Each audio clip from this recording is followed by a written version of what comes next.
Take her away."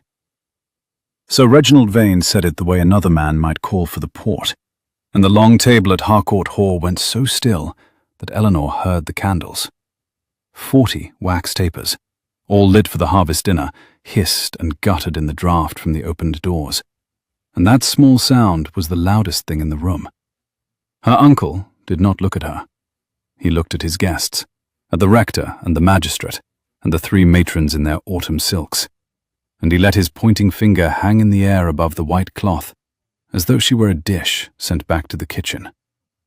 "My niece," he went on, "has shamed this family past mending. I will not have her at my table, nor under my roof, an hour longer. Take her away." 2 footmen stepped forward from the wall. Eleanor stood at the foot of the table, where she had been seated, deliberately, below the salt, below even the rector's curate, and she felt every eye in the room slide toward her, and then away, the way eyes slide off a thing too ugly to be seen. Her hands were cold.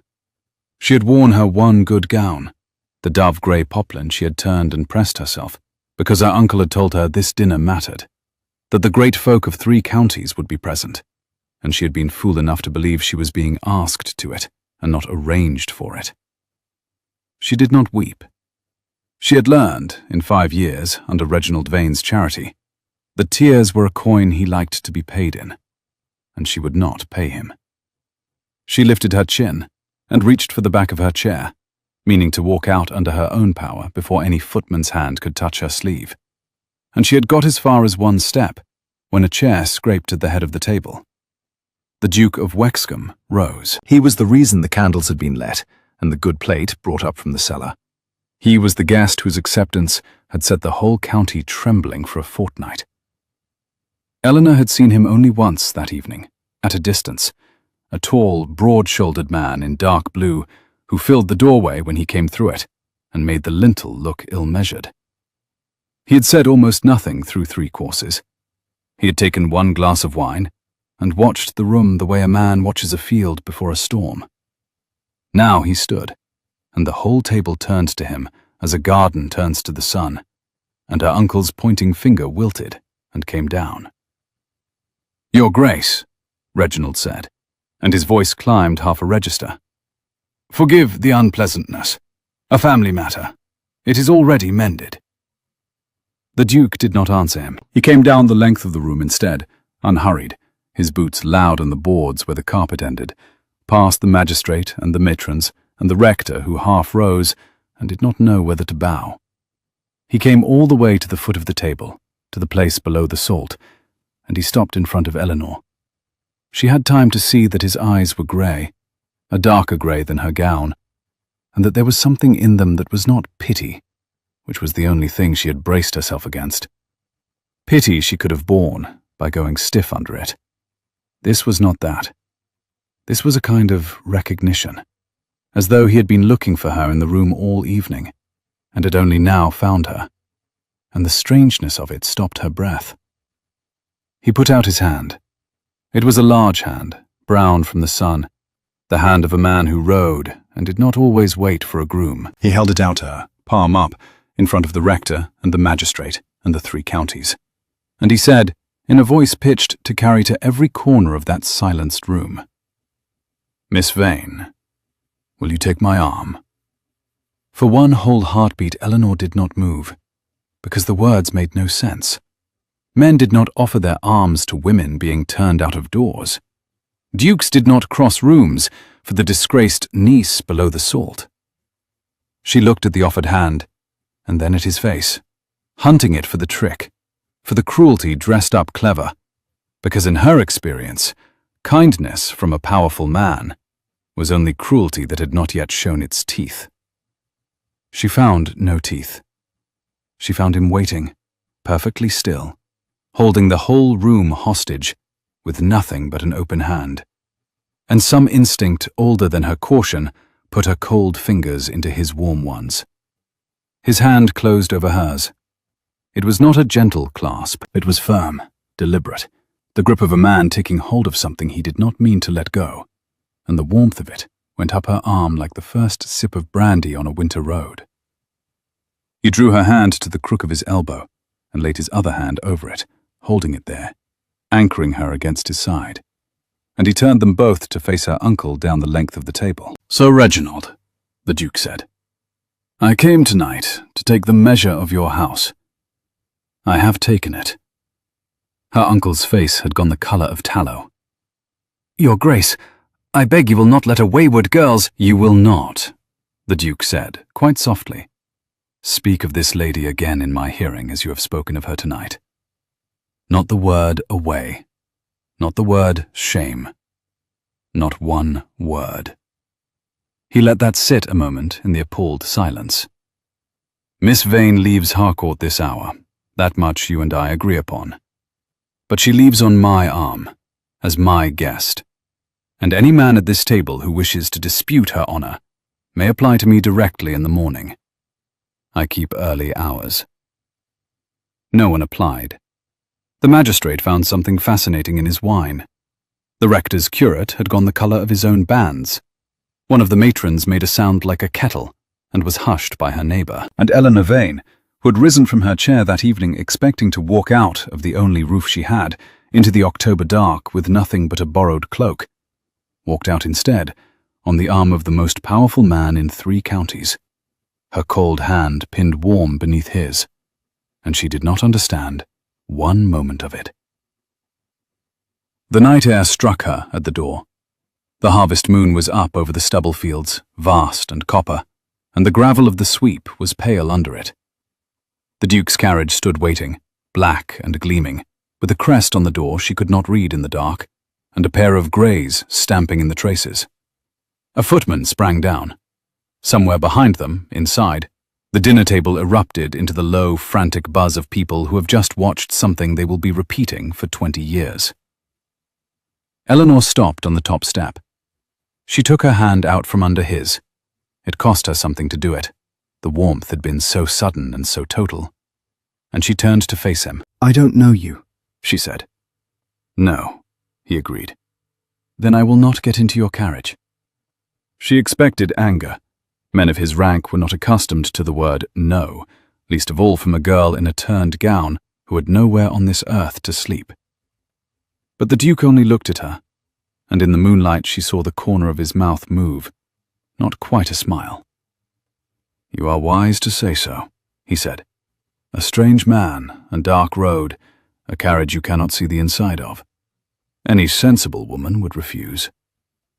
He glanced back at the lit windows of Harkort, where a shape that might have been her uncle stood watching them. "But I would ask you to weigh the road you do know against the one you don't. Behind that door is a man who has just told 3 counties you are not fit to sit at his table. He will not unsay it. Whatever you go back to in there is colder than anything you will find with me. And I think you know it." She did know it. That was the cruelty of it. He had laid the truth out plainly, as though she were a person who could be reasoned with rather than managed, and the novelty of being reasoned with nearly undid the composure that her uncle's contempt had not touched. "Why?" she said. Her voice came out lower than she meant.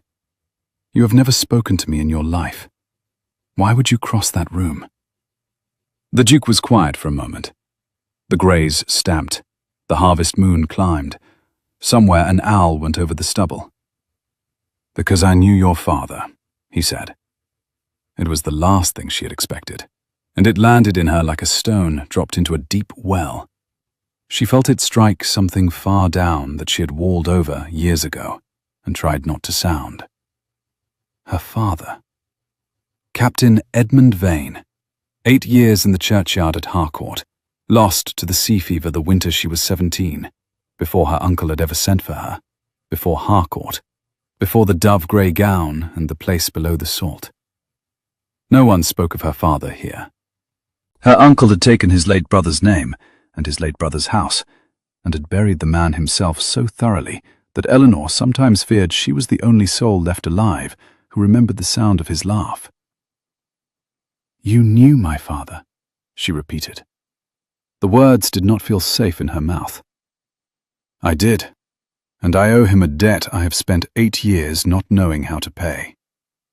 The Duke held out his hand again, Not commanding this time, only offered, the way one offers a thing that may be refused. I cannot pay it to him, so I would ask you to let me begin, tonight, by taking you somewhere warm.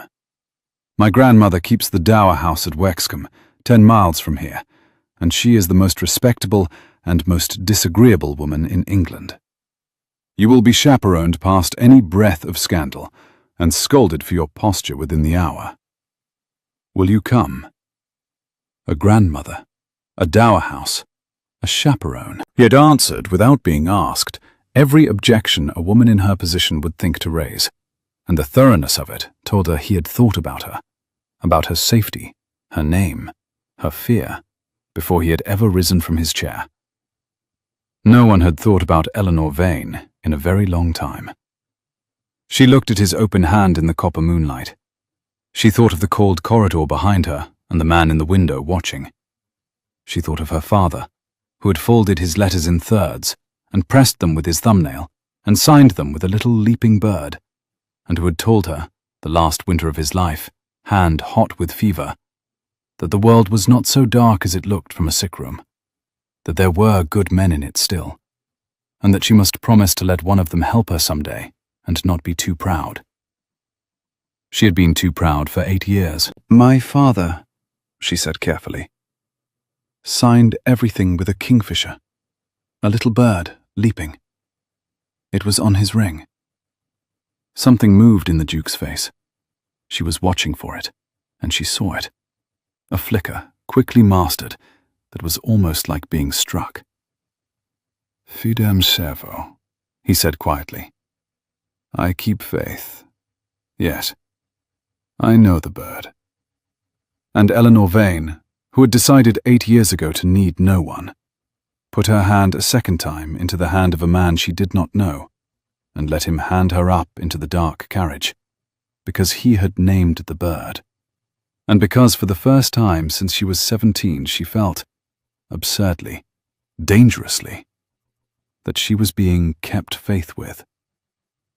The door shut. The carriage rocked forward over the gravel. Through the small window, she watched Harkort Hall slide away behind her, all its lit windows and all its appalled guests, the only home she had been given, and the one she had just been thrown out of. And she found, to her own astonishment, that her strongest feeling was not grief. It was the feeling of a held hand. The warmth of it was still in her fingers. 10 miles of dark road ahead, and she closed her cold hand over the warm memory of it, and held on. The Duke of Wexcom sat across from her in the swaying dark, and he was a stranger, and he had crossed a room for her, and she did not yet know, she could not have known, sitting there with the harvest moon swinging in the carriage window, how much it would cost them both before she learned why. The dower house at Wexcom was smaller than Harkort, and warmer by half, and the Dowager Duchess of Wexcom was, as advertised, the most disagreeable woman Eleanor had ever met. She received them in a drawing room ablaze with firelight, at an hour when most women her age were 3 hours abed, sitting bolt upright in black bombazine, with a deerhound the size of a calf asleep across her slippers, and a glass of ratafia at her elbow, that she plainly used for courage rather than refreshment. She was perhaps 70. She had her grandson's grey eyes and none of his patience, and she looked Eleanor up and down with the frank appraisal of a woman buying a horse. "Turned gown," she announced. "Pressed it yourself. Good seams. Posture like a fence post. Sit, child, before you fall over. Gabriel, what have you done?" "I have brought you a guest, grandmother. You have brought me a scandal in dove-grey poplin, which is a different article entirely." The dowager snapped her fingers, and the deerhound lifted its great head, and a maid appeared from nowhere with tea. "Sit, both of you. Eleanor Vain. Yes, I know your name. I knew it before he did. The whole county has known nothing else for a fortnight. Your uncle has seen to that. Drink your tea. You are shaking." "I am not," Eleanor began, and discovered that she was. The warmth of the room had reached the cold place the night had put in her, and her hands rattled the cup against the saucer. She set it down. "There," said the Dowager, not unkindly. "Shock. It comes on after, never during. During, a sensible woman is too busy. Gabriel, stop looming. You make the room small. Go and stand by the window, where you are decorative and silent." To Eleanor's astonishment, the Duke of Wexcom, who had faced down 3 counties an hour ago with one open hand, went and stood by the window, where he was decorative and silent. He folded his arms. The firelight caught the side of his face, and Eleanor, watching him from under her lashes while the Dowager talked, saw that he was younger than she had first thought, perhaps 28, and that the gravity she had read as age was something else. Grief, she thought, or its near cousin. A man carrying a weight he had carried so long, he had stopped feeling it as weight. "Now," said the Dowager, when the tea had done its work and Eleanor's hands were her own again. "You will sleep here tonight, and tomorrow, and for as many nights as it takes my grandson to do whatever foolish, noble thing he has decided to do. And you will be chaperoned by me, who am beyond reproach, and have buried 2 husbands and feared neither. So no living tongue will dare wag about your virtue while you are under my roof. Is that understood?" "It is very generous," Eleanor said, "and I cannot accept it." The deerhound lifted its head. The Dowager's eyebrows climbed toward her cap. "I beg your pardon. You have been very kind, both of you, and I am more grateful than I can say." Eleanor folded her hands in her lap to stop them moving. "But I am not a fool, Your Grace, whatever my uncle told that table tonight. A young woman of no fortune, taken into a duke's house in the dark, chaperoned or not. There is only one name the world gives her in a month, and it is a worse name than the one I left at Harkort. I will not trade one ruin for a softer one. If you will lend me the price of a coach to my mother's cousin in Bath, I will repay it the moment I am able, and I will trouble neither of you again." There was a silence. The fire popped. By the window, the Duke unfolded his arms. "She is right," he said. "Of course she is right," snapped the Dowager. "She is the first sensible word spoken in this house tonight, and you brought her here knowing it. Well, Gabriel, you have rescued the girl and ruined her in the same evening, which is precisely the sort of half-finished gallantry your father was famous for. What do you mean to do about it?" Eleanor looked between them. There was a current running under this conversation that she could not see the bottom of. Some old quarrel, some old grief, the name your father landing on the Duke like a blow he was used to taking. "I mean," the Duke said slowly, "to do the thing I should have come prepared to do, and did not, because I am a coward who hoped the situation would be simpler than it was." He turned from the window and looked at Eleanor directly, and the firelight made his grey eyes very dark. "Miss Vain, there is a way to take a woman into a duke's protection that no tongue in England can touch, and it is the oldest way there is. But I will not name it tonight, when you are frightened and shaking and have nowhere else to go. Because a thing offered to a desperate woman is not offered at all. It is simply a better cage." He inclined his head. "Sleep. Eat. Let my grandmother bully you for 3 days. When you are not afraid, when you could walk out of that door to Bath tomorrow and choose not to, then I will ask you a question. Not before." And he bowed to her and to his grandmother, and he left. Eleanor sat very still in the firelight, the deerhound's chin now heavy and warm across her feet, and tried to understand a man who would offer a thing and then refuse to offer it until she was strong enough to say no. "He means marriage, child," said the Dowager, draining her ratafia. "In case the subtlety was wasted on you, don't look like that. Drink your tea. You'll need your wits, because nothing about my grandson is as simple as it sounds, and the sooner you learn it, the safer you'll be." She stayed 3 days, and then she stayed. She had meant to take the coach. She woke the first morning in a bed softer than any she had slept in since her father's house, with the sun on a strange ceiling and the smell of someone else's baking bread coming up the stairs. and she lay for a long while, planning her sensible escape to Bath. Then she came down to breakfast, and the Dowager put her to work. Not the work of a guest, the work of a person. There was the Dower House Library, decades neglected, its catalogue a ruin. The Dowager's eyes were too poor for the small hand of the old ledgers, and her temper too short for any of the 3 secretaries Wexcom had sent, and sent away.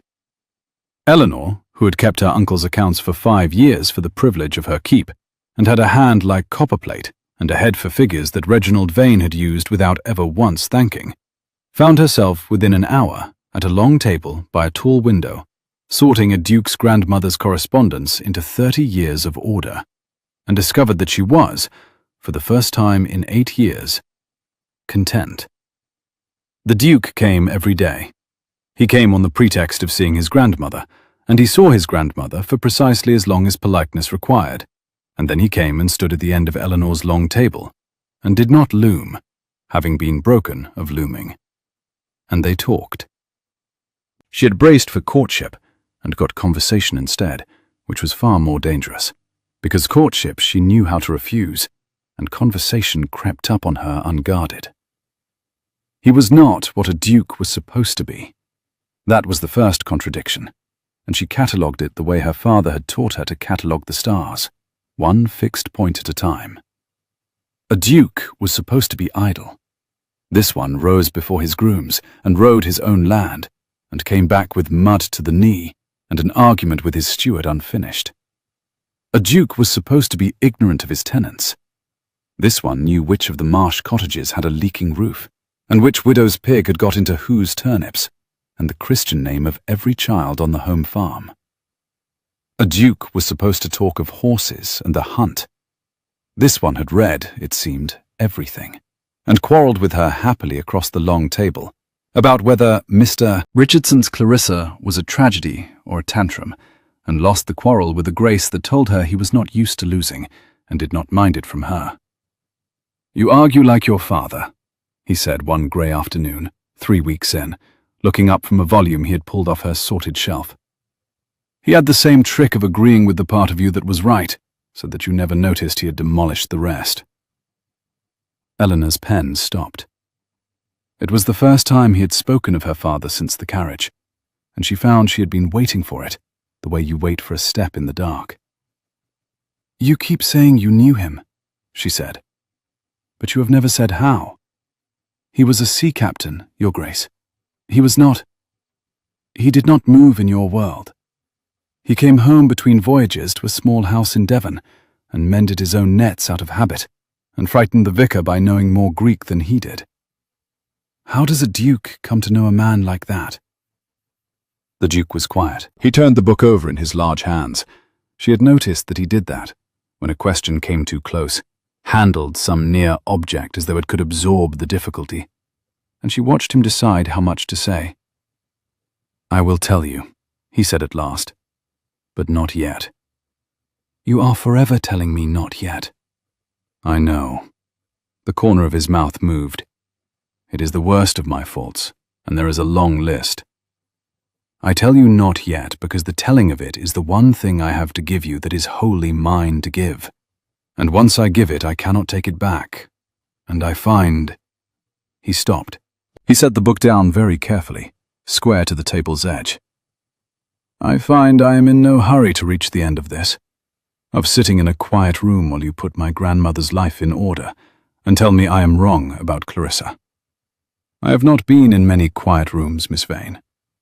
I should like to stay in this one a while, before I spoil it with the truth." It was the most honest thing anyone had said to her in 8 years, and it frightened her more than her uncle's contempt ever had, because contempt asked nothing of her, and this asked everything. "You assume," she said, to cover it, "that the truth will spoil it. Truths between people like us generally do." He looked at her then, and the grief she had seen the first night was very close to the surface. "But perhaps you are the exception. You have been the exception to a great many things I believed about the world. I am learning not to wager against you." She bent her head over the ledger so he would not see her face. and the kingfisher seal on the old letter under her hand, her father's leaping bird, pressed into red wax on a paper she had not yet opened, filed somewhere in 30 years of a stranger's correspondence, went for the moment unremarked between them. She caught the steward in her second week, and it was that, more than anything she said about Clarissa, that changed how the Duke of Wexcom looked at her. It was a small thing, the kind of thing only a woman who had kept a careful man's books for 5 hungry years would have seen. The dower house ran on a quarterly reckoning that passed through the hands of one Mr. Pigeon, a soft, round man with a soft, round manner, who had served the dowager 20 years and brought her the totals each quarter day with a bow and a sigh over the wickedness of the price of coal. Eleanor, putting the household ledgers in order alongside the correspondence, laid 4 years of Mr. Pigeon's coal accounts side by side on the long table one grey afternoon, and sat very still over them for a long time. "You have the look," said the dowager, from her chair by the fire, not lifting her eyes from her embroidery, "of my own grandmother, the day she found out the curate was watering the communion wine. Out with it, child. What have you found?" "Coal," said Eleanor. "Your coal, your grace. The dower house burns, by Mr. Pigeon's account, 11 chaldron of coal each winter quarter. Harkort is half again the size of this house, and keeps twice the fires, and we burned 9. You are paying for 11 chaldron, and I should be very surprised if 6 ever come up the drive. And the candles, wax candles, 4 dozen the month, in a house of one lady who is abed by 10 and keeps tallow in the servants' hall. Someone is selling your light and your warmth out the back gate, your grace, and writing you the bill for both." The dowager set down her embroidery. "Pigeon," she said, "has served me 20 years. Then he has robbed you for 20 years, and grown careless and lazy at it, which is how I caught him. A careful thief varies his figures, and Mr. Pigeon stopped troubling 2 years ago, because no one was looking." Eleanor turned the ledger so the old woman could see the column.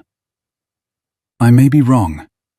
I have been a guest in your house a fortnight, and it is a great impertinence to call your steward a thief over the coal.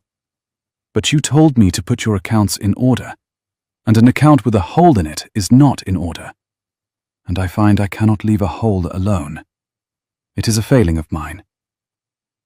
It was at that moment, unheard, that the Duke came in.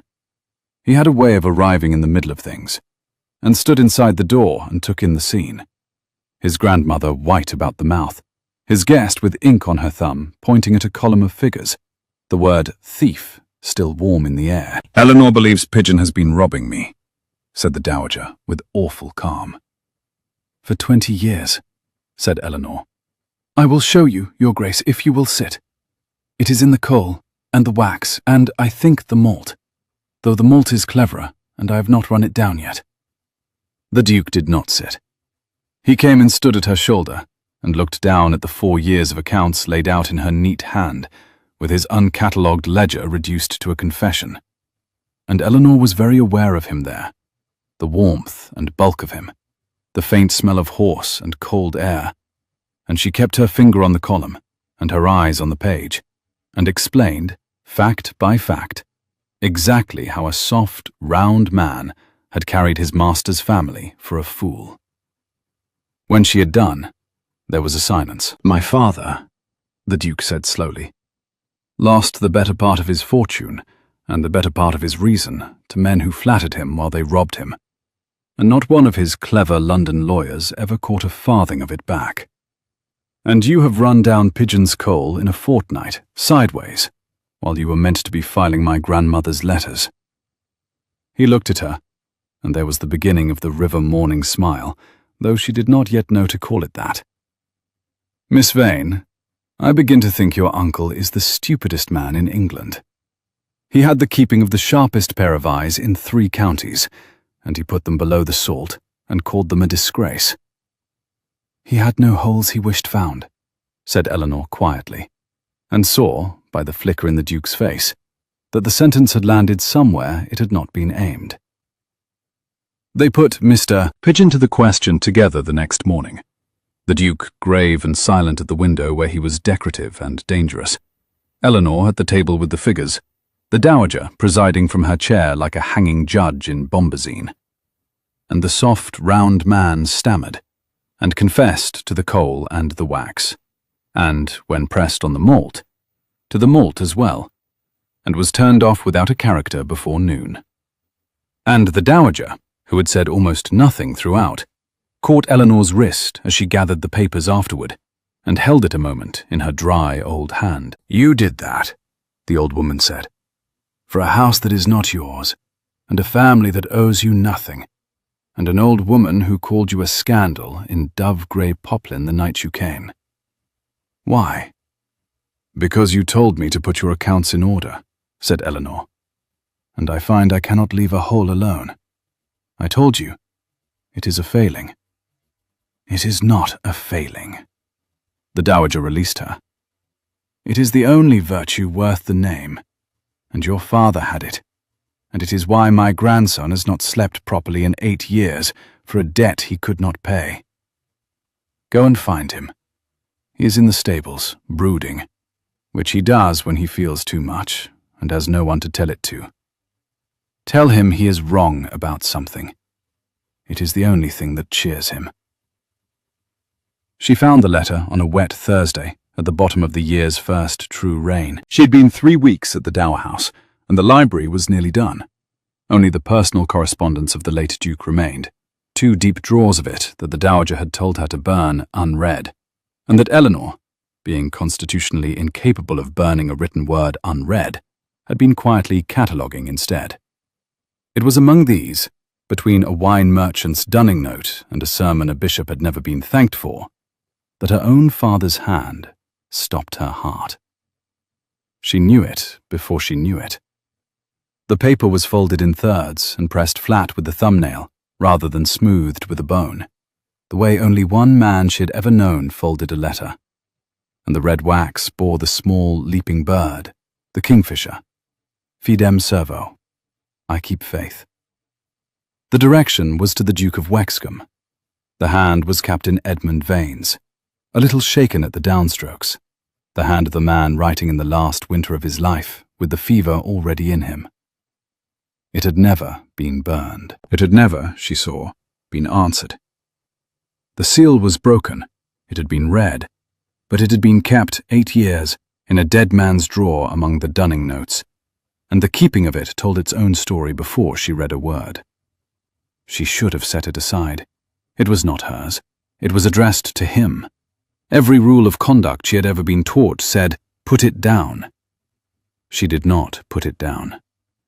She sat at the long table, with the rain running grey down the tall window, and she opened her father's last letter, and she read it. "My Lord Duke, you will forgive an old sailor his bluntness, for I have not the time left to learn the long way round. You owe me nothing, whatever you believe. A man who pulls another from the sea does only what the sea would have him do. There is no debt in it, and I have spent 8 years trying to make you see that, and failing, because you are your father's son in the one good way, and carry what is not yours to carry. So I will not ask you to repay a debt that does not exist. I will ask you a favor instead, which is a different thing, and may be refused. I am dying. The fever has me, and I have done with pretending otherwise to anyone but my girl, who knows and is braver than I am. When I am gone, she goes to my brother Reginald at Harkort, there being no one else. And Reginald is a careful man, and a cold one, and I have never in my life trusted him with a thing I loved. While she is a child, he will keep her, because the world is watching, and a niece is a cheap enough charity. But she comes into her mother's portion at 25, and it is not small. And the day it falls due, my brother will have a choice to make between his honor and his purse. And I know which my brother chooses. I have seen him choose it before. So here is my favor, my lord, and the whole of it. I do not ask you to marry her, or dower her, or rescue her from a tower. I ask you only this. In the year my Eleanor turns 25, Look in on her. Send a man to the assizes to watch how Reginald keeps her. If all is well, do nothing, and burn this, and we are quits. But if my brother has turned on her, if you find her cast down, or shamed, or robbed of what is hers, then keep faith with her father, who kept faith with you, and do not let her stand alone in a cold room with no one. That is all. A child should not have to stand alone in a cold room. It is the one thing I cannot bear, going where I am going, to think she might. Fidem Servo. I keep faith. See that you do. Eleanor put the letter down on the table very gently, as though it might break, and found that she was weeping after all. Silently, the way she had taught herself, the tears falling straight down onto the Duke's grandmother's sorted correspondence. Not for grief, or not only for grief, but for the unbearable arithmetic of it. A cold room. He had written a cold room 8 years ago, lying in his own, and 3 weeks past she had stood in exactly that room, below the salt at Harkort, with her uncle's finger pointing at the door, and a man had crossed it. She understood, now, the look she had not been able to name the first night. Recognition. He had been looking for her in the room all evening. He had come to the harvest dinner not as a guest, but as a sentinel 8 years late to his post, half hoping, she thought, to find all well, to do nothing and burn the letter and be quits. And instead, he had found her standing alone in the cold room her father had dreaded, and he had kept faith. She did not hear him come in. She never did. For so large a man, he moved very quietly, a thing she would later learn he had taught himself on a heaving deck at 20, with strangers all around him and his name a danger. He saw the letter, and he saw her face. And he stopped in the doorway with the rain at his back, and the careful gravity he wore like a coat fell entirely off him. "You found it," he said. "You should have told me." Her voice was steadier than she expected. 3 weeks of not yet. You let me think you were a stranger doing a strange kindness, when all the while you were... She pressed the heel of her hand to her mouth. "He wrote you a cold room. And you came. Why would you not simply tell me?" The Duke came into the room. He did not approach her. He kept the length of the table between them, as a man keeps a fence between himself and a thing he is not sure will let him near. "Because," he said, "the moment you knew, it became a debt again. To you. And I've watched you these 3 weeks refuse every kindness that smelled of charity. The gown my grandmother offered, the coach to Bath you still mean to take, the very chair you sit in, which you earn 10 times over before noon, so that you need not feel you take it for nothing. I knew the instant I told you, you would weigh everything I had done, and everything I might do, on the scale of your father's letter. And you would decide that I had crossed that room out of guilt, to discharge an obligation, and you would be too proud to be the discharge of any man's debt. And you would go to Bath." He drew a breath. "And I did not want you to go to Bath, Miss Vain. I found, some way in the 2nd week, that I did not want you to go anywhere at all. And that had nothing to do with your father, and everything to do with a woman who told me I was wrong about Clarissa, with ink on her thumb." The rain ran down the window. The deerhound sighed by the cold grate. Eleanor sat with her father's voice still in her ears. "I keep faith. See that you do." And looked at the man her father had pulled from the sea, and could not for the life of her find the trap she had been hunting for 3 weeks. "That is a very pretty speech," she said at last, unsteadily, "for a man who claims to be a coward."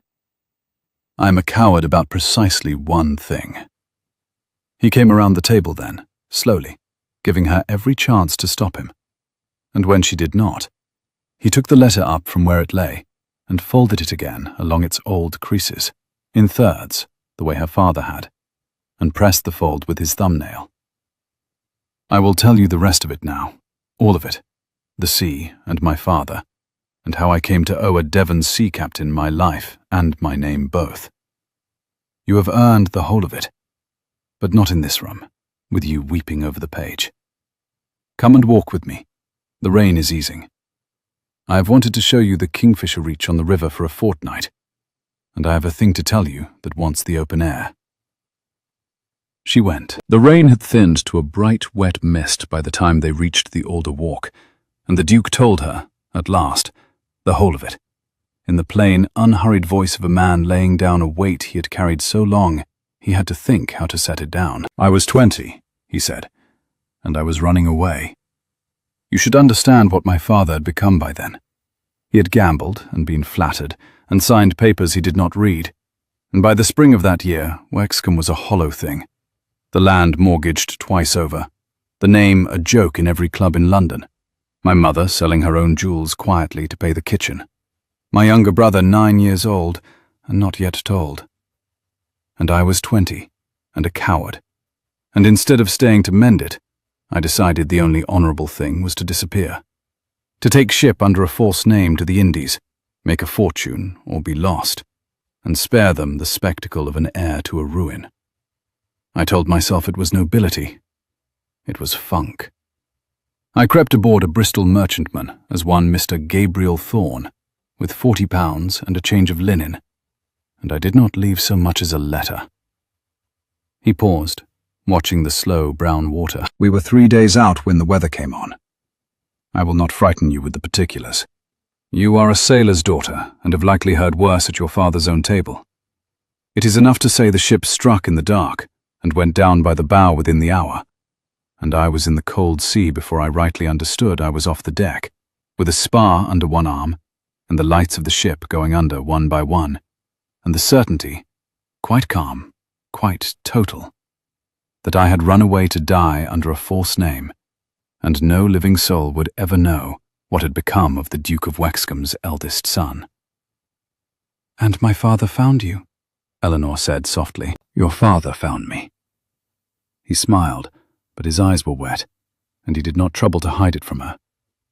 The kingfisher, his own ship, can you credit it, the very bird, was running for the same harbour and put about in foul weather against every prudent counsel of his mate, because Edmund Vain would not pass drowning men by to save his cargo.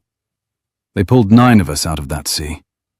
I was the last, half drowned and raving." He paused, the brown water sliding by. "When I came to myself 2 days later, in a swinging cot, dry and alive and ashamed, your father was sitting beside me, mending a net, because he could not abide an idle hand. He looked at me over his work, and he said, I have never forgotten one word of it. He said, 'I know who you are, lad. I knew your grandfather. You've your mother's chin and your father's folly, and you've thrown yourself in the sea to spare yourself a hard winter's work, which is the act of a child, not a duke.'" Eleanor laughed despite herself, a small, wet sound, because she could hear it. Could hear her father's flat Devon voice saying exactly that. The same voice that had told her the world was not so dark as it looked from a sick room. "I begged him not to expose me," the Duke went on. "I had my whole craven plan still. The Indies, the false name, the fortune. And he heard me out, the whole of it. And then he set down his net and he said the 4 words I have built the rest of my life on. He said, 'Go home and mend it.' That was all. No sermon, no bargain. He set me ashore at the next port with my own £40 returned to me, and a clean shirt off his own back, and he would not take a farthing. And he said the sea owed no man a debt for doing what the sea would have him do, and that if I wished to thank him, I might do it by being worth the saving." He turned the matter over a moment, as though it still amazed him, and I went home. I told my mother the truth. I sold what could be sold, and worked what could be worked, and learned my own land cottage by cottage.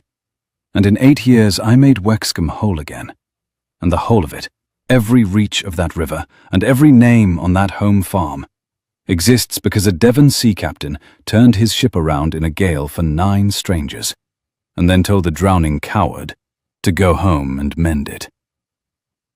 The mist had lifted entirely now, The light came gold and level across the wet grass. "I wrote to him for years," the Duke said. He would write back, never long, always blunt, always signed with "the little bird." I tried a dozen ways to repay him, and he refused every one. Refused money, refused a place, refused a word at the Admiralty for his advancement, because he did not want advancing. He wanted only his ship and his nets.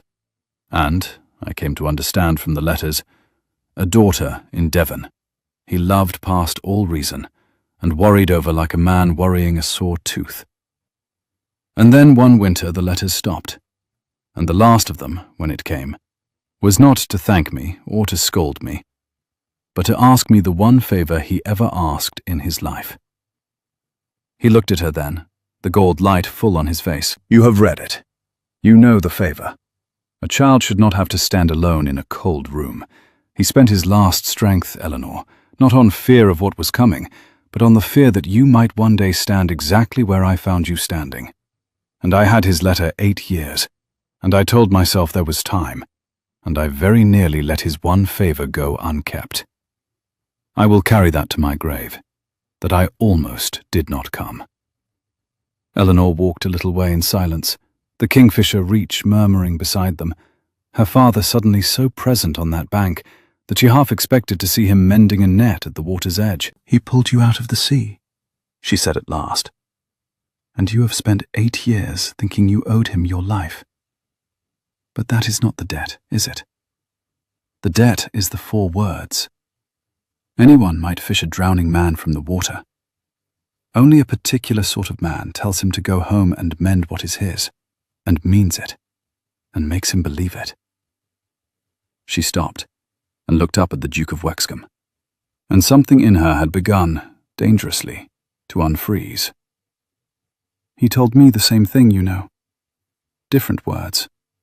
Near the end, with the fever on him.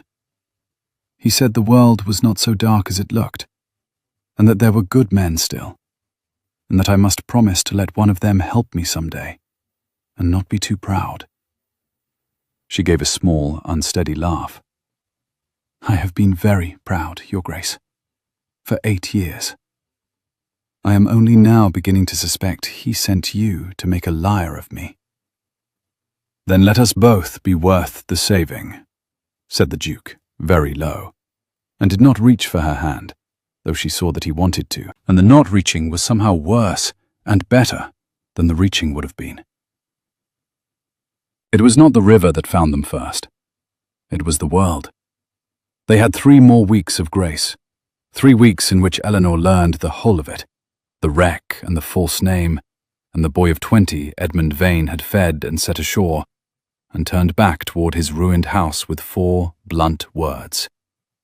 Go home and mend it. 3 weeks in which she watched the Duke of Wexcom stop calling it a debt, and start, haltingly, like a man relearning a language, simply to call. The Dowager watched them both with her hawk's eye and her sharp tongue, and said to Eleanor only once, "He laughs now. He did not laugh before you. I am too old to thank God for much, but I shall thank him for that," and then rang for Ratafia before either of them could be embarrassed. But Harkort had not forgotten, and Reginald Vain was a careful man.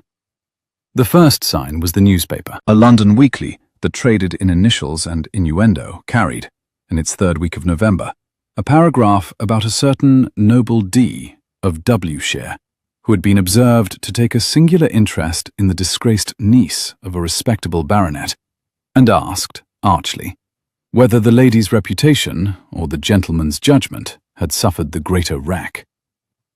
The Dowager read it aloud at breakfast in a voice of arctic contempt, and then put her foot through the newspaper, literally, dropping it on the floor and grinding her heel into the offending column. "Reginald," said Eleanor very quietly.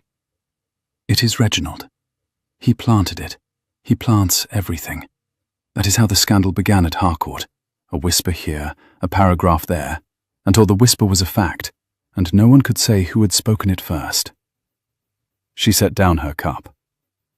"He is not done with me. I had thought, being thrown away, that I was at least thrown clear. But I am not clear, am I? There is something I have that he still wants." The Duke looked up from the ruined newspaper, and there was something in his face she had not seen before. Not grief this time. The cold, banked anger of a man who has found the thing he has been hunting. "Your portion," he said. "Your mother's portion. That falls due in 3 weeks, on your 25th birthday. He cannot touch it while you are unwed and of sound name, for the trustees would balk. But a woman publicly disgraced, cast out, with no protector and no roof.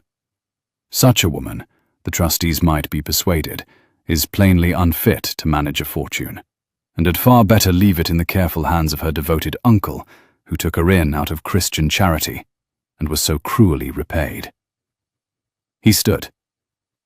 "That is the whole of it, Eleanor. That is why the cold room. He did not throw you away in temper.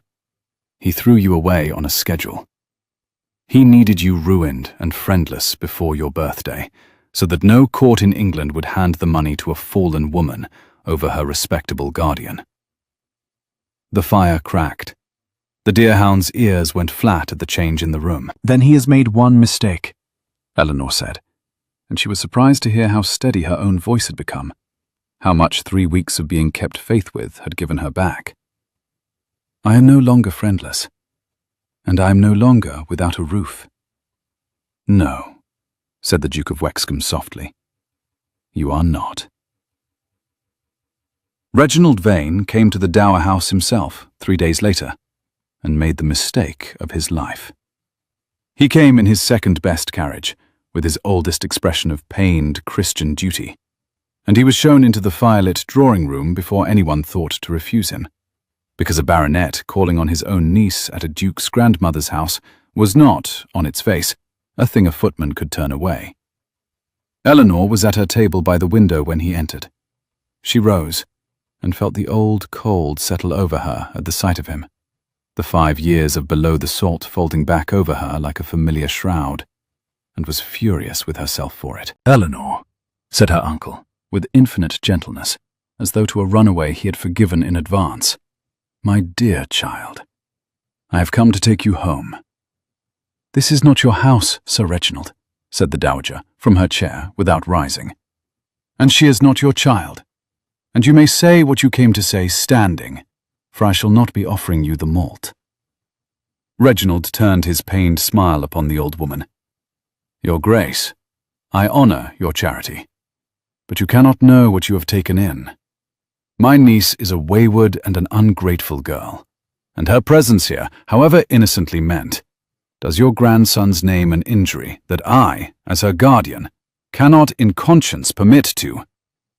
"My guardian," said Eleanor, "until 3 weeks ago, called me a disgrace past mending in front of 3 counties, and ordered me taken away. You have come 10 miles in your second carriage, uncle, to reclaim a thing you threw on the fire. I should like to know why. We both know you do not want me. So tell this room what it is you do want, and let us all stop performing." Something flickered behind Reginald Vain's mild eyes, the first true thing she had seen in his face in 5 years. And it was fear, swiftly mastered, and it told her she had struck the bone. It was then that the Duke came in.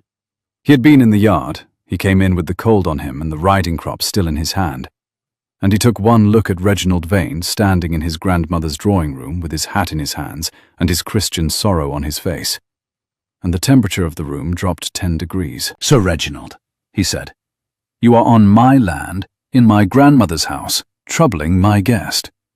You have, I should think, a very great deal you wish to explain, but not to me, to the trustees of your brother's estate, in the matter of a portion that falls due in 19 days, and that you have spent 3 weeks blackening your own niece's name to lay your hands upon. Did you imagine I would not count the days, Vain? Did you imagine her father's friends could not count?" Reginald Vain went the colour of tallow, the same colour, Eleanor noted with a cold clarity, that he had gone at his own dinner table the night the Duke crossed the room. "I do not know," he said, and his voice had lost its oil. What slanders this girl has poured into your ear." "She has poured nothing," said the Duke. "She is far too proud to complain of you, which is the cruelest trick you ever played on her, for it left her defending your good name out of sheer dignity long after you had ruined hers. Now, Sir Reginald, the arithmetic is mine. A scandal manufactured to a calendar. A niece ruined 3 weeks before her money comes to you. I've seen cleaner work from worse men. Now take your second-best carriage off my land, and when next you see your niece, it will be across a table with the trustees between you, and you will not enjoy the meeting." For one moment, Reginald Vain looked at Eleanor. Really looked at her, the careful mask gone. And what was underneath was not gentleness, and never had been. It was the flat, calculating coldness of a man who had weighed his brother's child against a sum of money, and found her the lighter. And he said, very quietly, so that only she quite heard it, "You always were a clever, grasping little baggage, just like your father. He thought himself too good for his own family, and look where it left him. You will end the same. No duke marries a disgraced niece, my dear. He amuses himself, and then he marries a fortune, and you will find yourself in the cold again with no one, and no one crosses a room for you twice." He bowed to the Dowager, and he did not bow to the Duke, and he went. The drawing-room was silent after the carriage had ground away down the drive. Eleanor stood very straight by her table, and found that her uncle's last words had gone into her like a splinter too fine to pull out. He amuses himself, and then he marries a fortune. And she despised herself for the splinter, and could not get it out.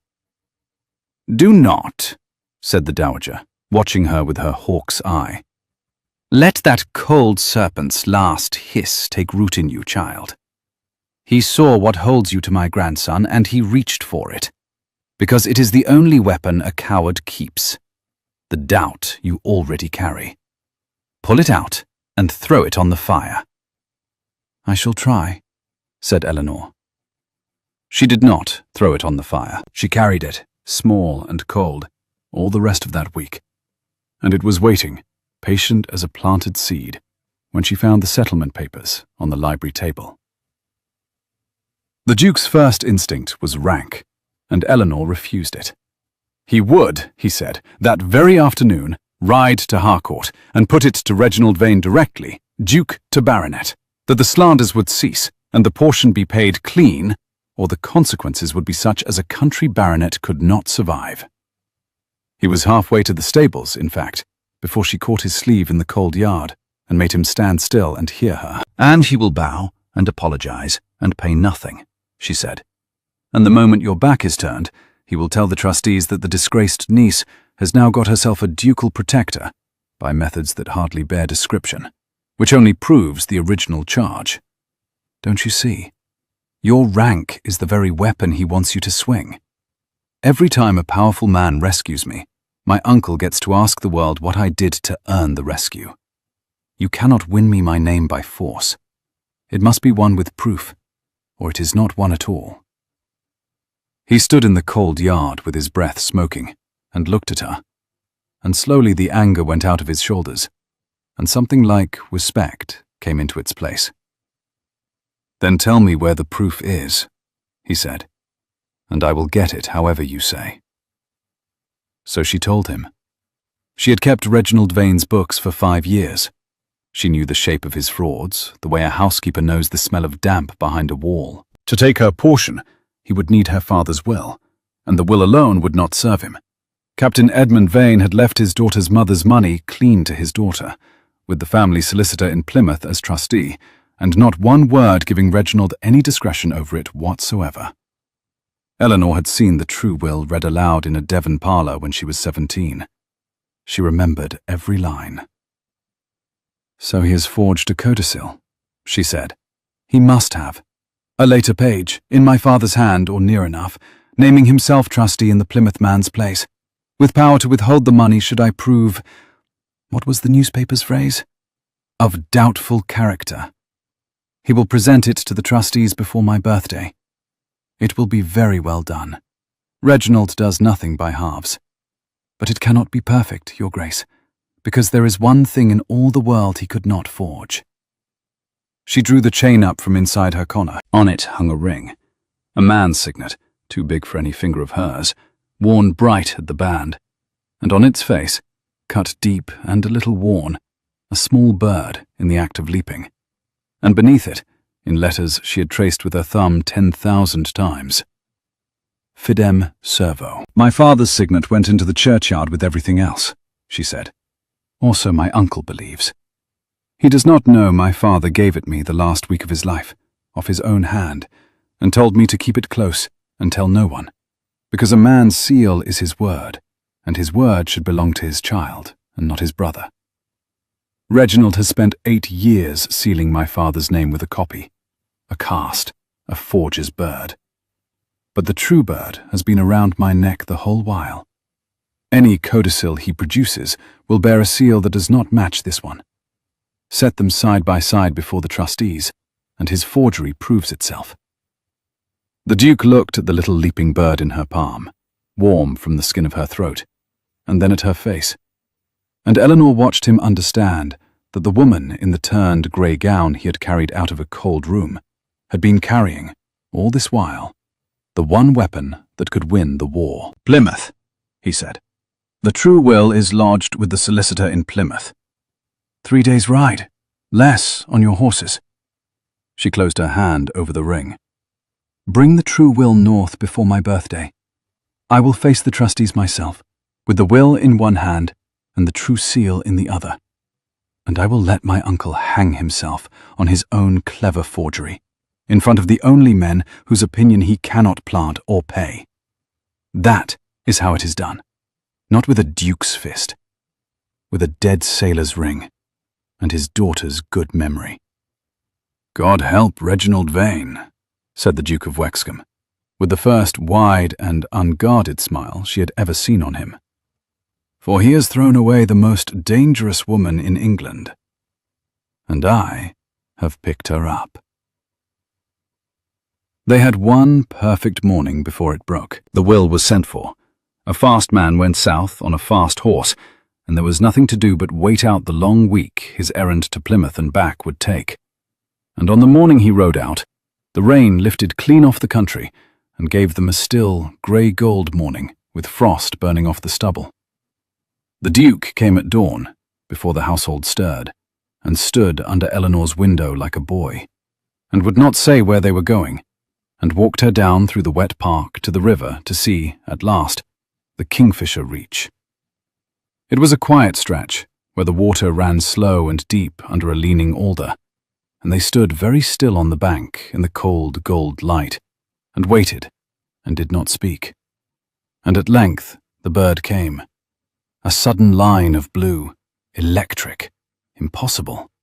A struck spark fired straight down the middle of the brown river and gone again into the far bank before the eye could fix it. Oh, Eleanor breathed. oh, that is why he chose it. I have watched that reach 100 mornings, the Duke said low beside her. I never once thought to bring another soul to it. I think I was keeping it. I did not know what for. He was quiet a moment. I know now. She did not look at him.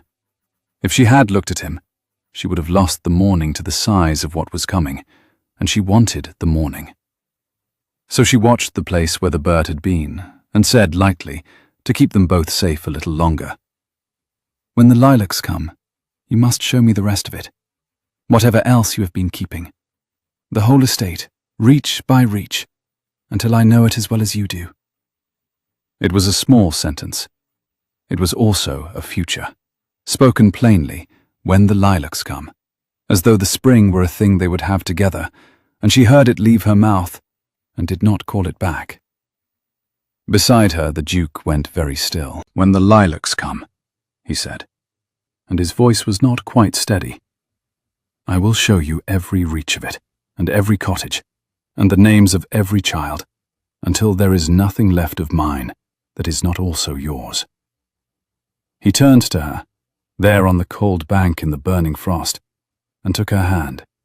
Not the rescue grip of the first night, not the duty of a kept promise, but something that asked rather than took.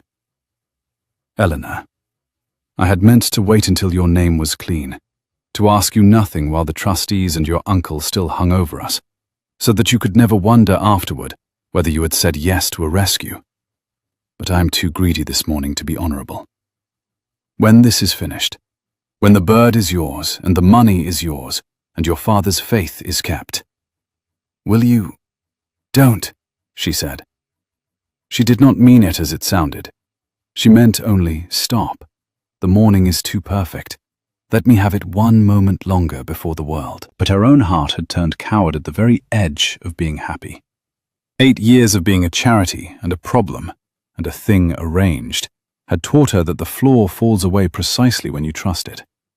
And the word came out hard, and she saw it land on him like cold water. Forgive me, he said at once, withdrawing, the careful coat going back on over the unguarded man. You are right. Not now. After. I am sorry. Watch the river. He may come again. The bird did not come again.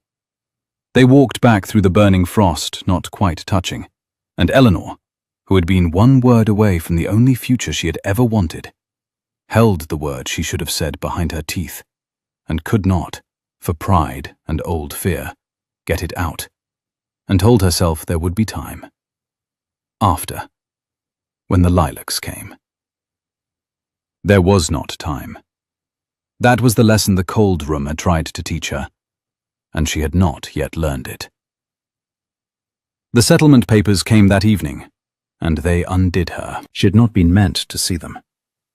They lay on the library table, where the Duke's man of business had left them, 3 sheets in a clerk's fair hand, and Eleanor, passing with a candle on her way to bed, saw her own name at the head of the first sheet, and stopped, the way one always stops at one's own name, and read before she could think not to.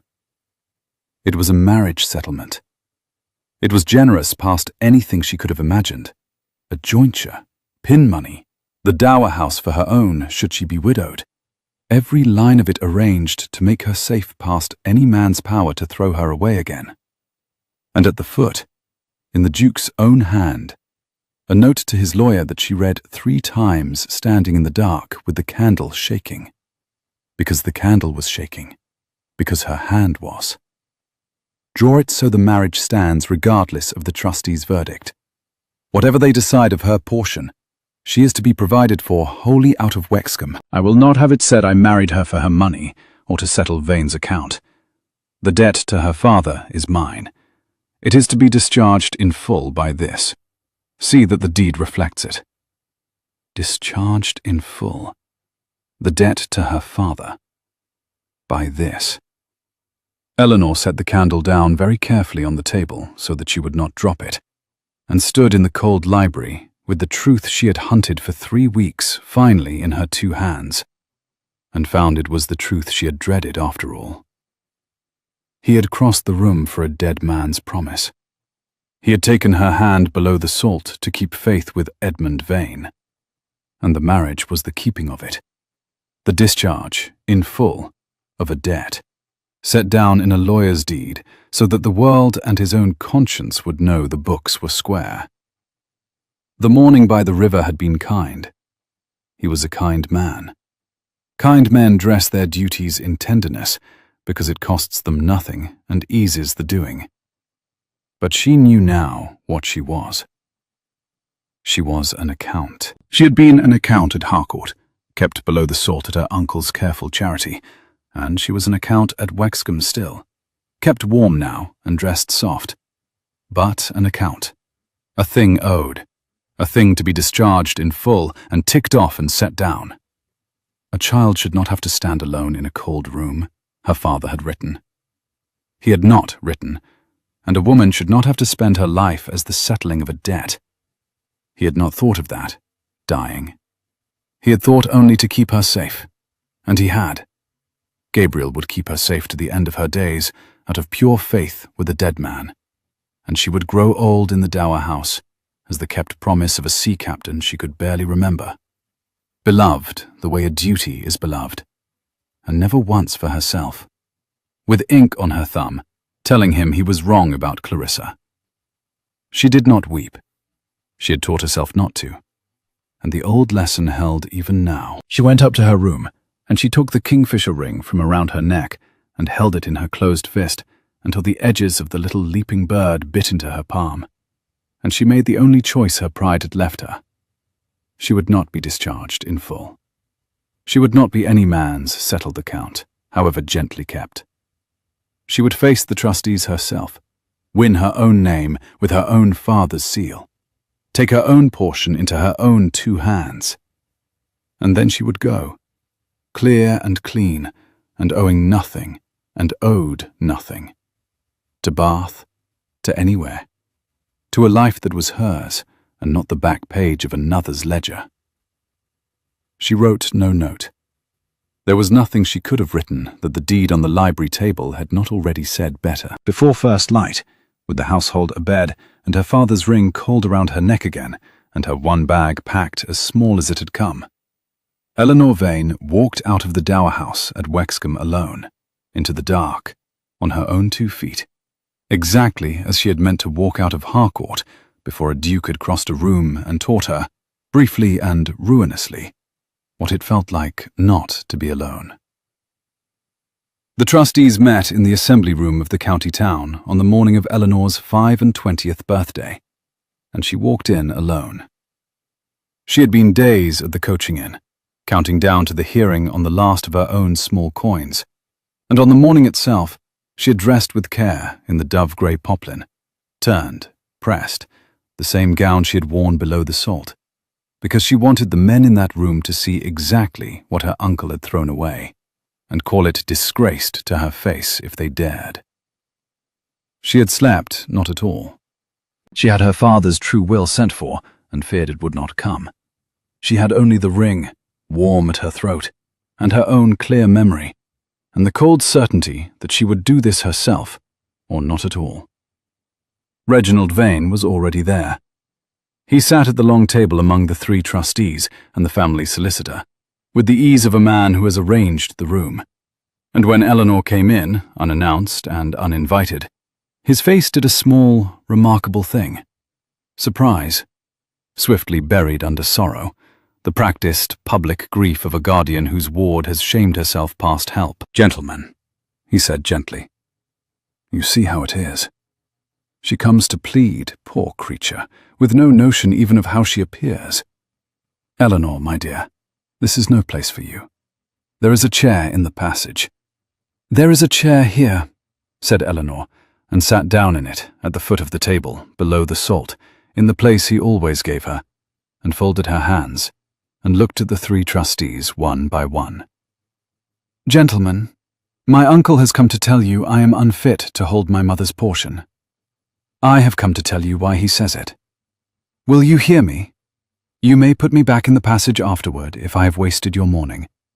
But you will not, I think, want it said in 3 counties that the trustees of Edmund Vain's estate would not give his daughter 10 minutes on the day the trust fell due."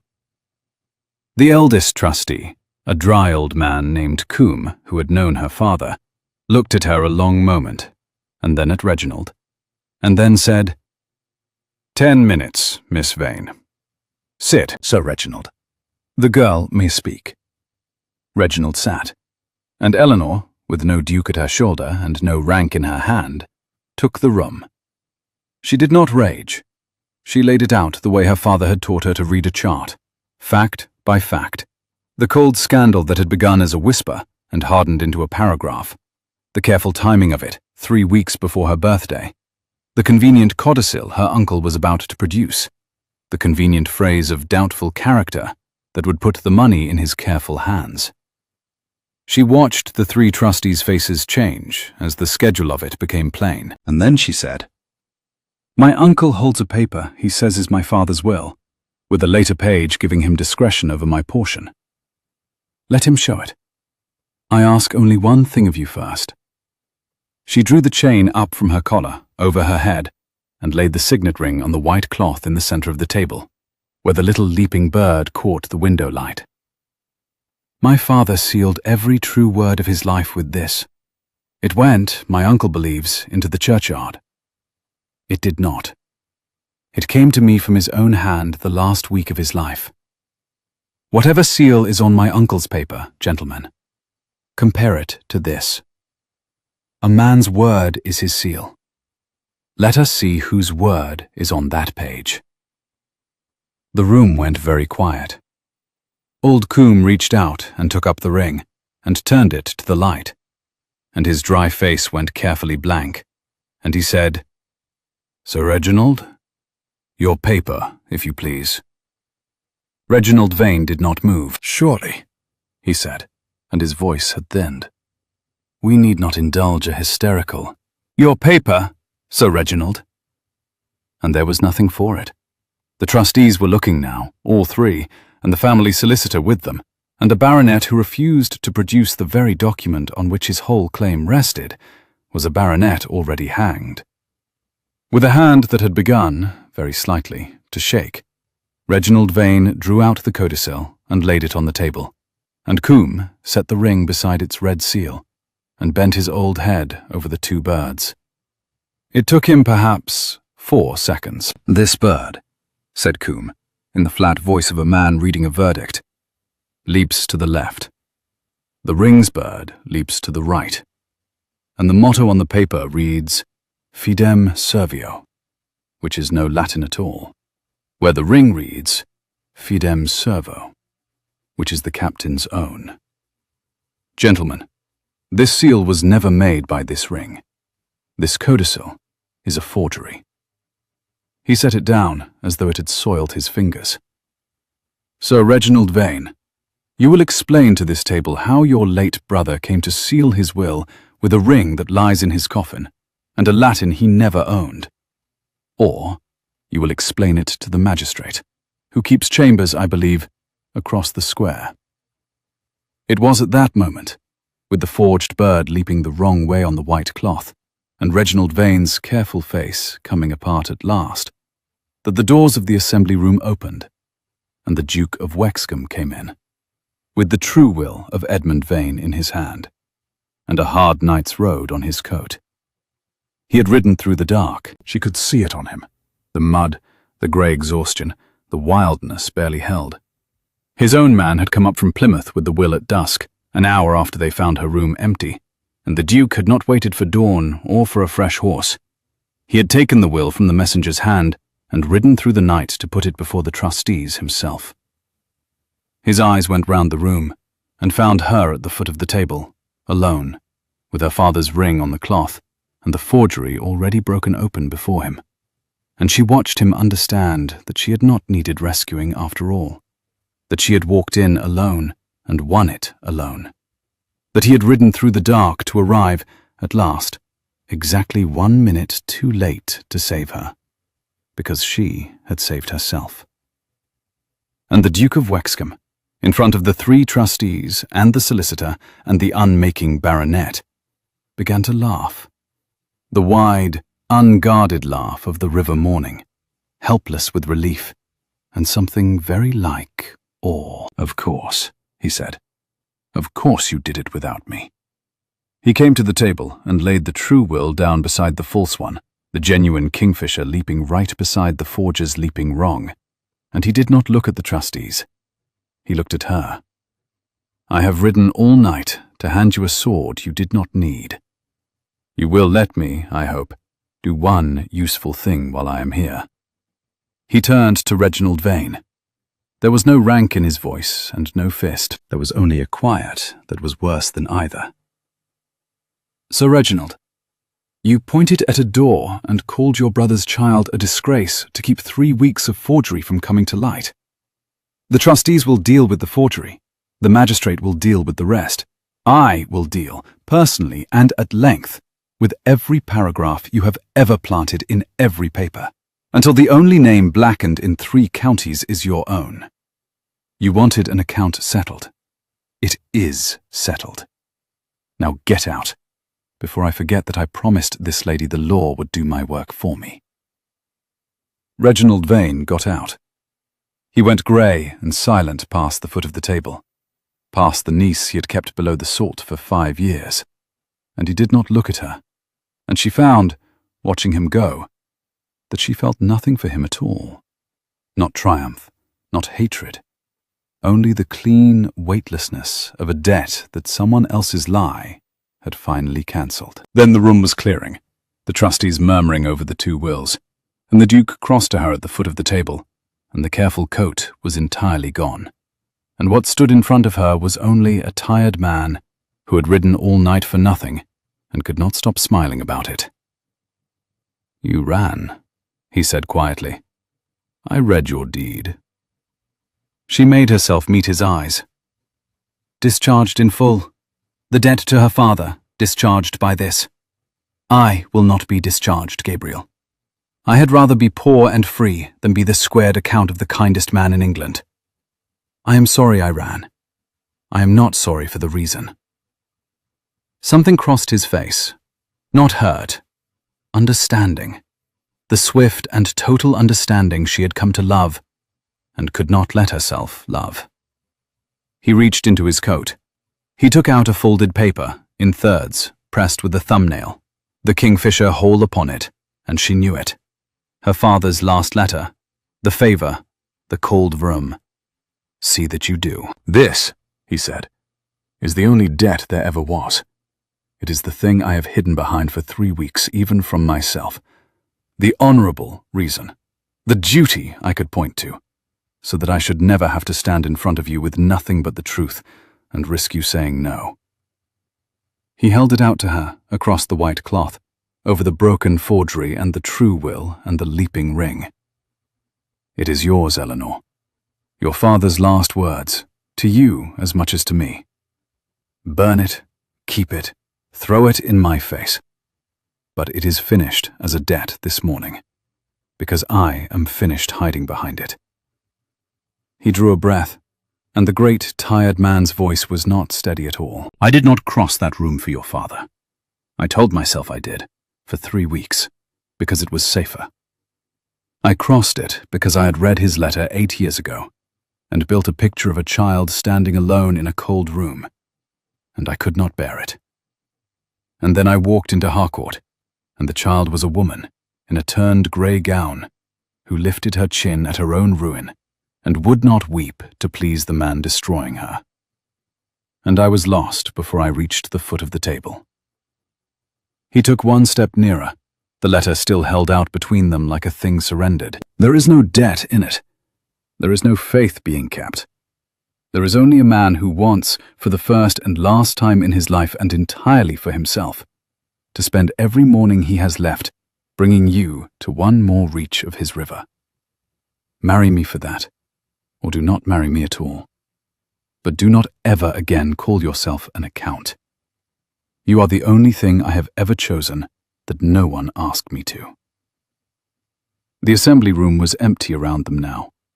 The window light lay across the 2 wills and the little ring. Eleanor looked at the letter held out over the table. Her father's hand, her father's bird. "I keep faith." And she did not take it to burn it. She took his hand instead. She closed her fingers over his, warm in the cold room, the way he had closed his over hers below the salt, 8 weeks and a whole life ago. And she held on, and she said, "Keep the letter. He was right about you. He was right about everything except one thing. He thought I would have to stand alone in a cold room, and I did, this morning, on purpose, because I needed to know I could." She tightened her grip. "I can. And now that I know it, I find I would very much rather not. When the lilacs come, Gabriel, you will show me every reach of your river.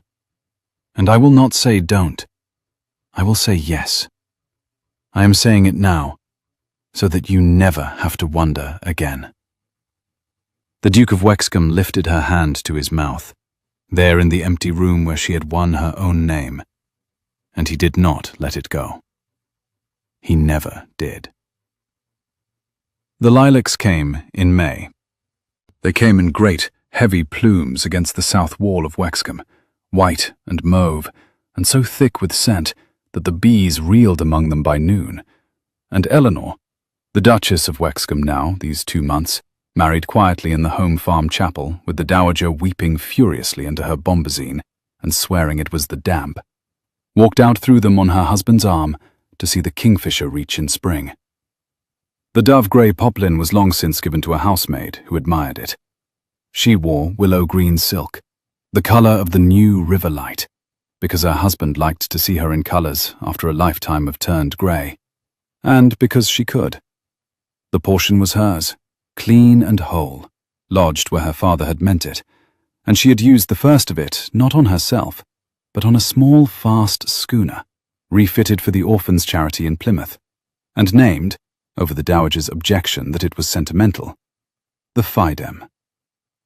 Reginald Vain was 3 counties away and silent, his claim dead, his name the only blackened thing in the parish, and Eleanor thought of him perhaps once a month, and with less feeling each time. They stood on the bank in the green-gold morning, where once they had stood in the burning frost, and they waited, and did not speak.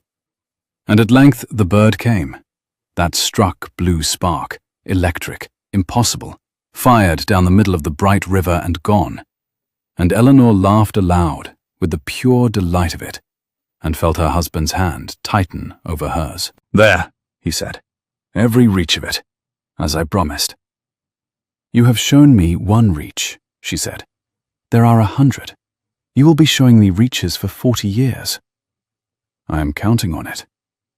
He turned her to him in the lilac light, the great, grave, laughing man her father had pulled from the sea and sent home to mend what was his. And he took up her hand and pressed his thumb once, gently, to the old, worn band of the kingfisher ring she now wore on her own finger, resized to fit, the little bird leaping right. "Do you know what I thought?" he said, "the night I crossed that room? I thought, there is the bravest thing in England, and her own people are throwing her into the dark. And if I do not take her hand this instant, I will spend the rest of my life knowing I let go of the one thing worth holding." "And instead," said the Duchess of Wexcom, closing her warm hand over her husband's in the spring sun, where 8 months before a frightened girl had put her cold hand into a stranger's and not understood why, "you took it, and you never let go." "No," he agreed, against her hair, "and I never will." The kingfisher came back down the bright reach, the way the truest things always come twice, and over the south wall the lilacs poured their scent into the warm air, and on the river, where a dead sailor's faith still ran, 2 people who had each learned to stand alone in a cold room stood instead, by choice, in the sun, hand in hand, and held on. If you have ever been made to feel like a debt to be settled, rather than a person to be chosen, and then found, against all your careful armor, someone who crossed the whole room for you, then this was your story too. Tell me in the comments which moment held your breath, and if Eleanor and her Duke warmed your evening, stay a while by the fire. There is always another story coming.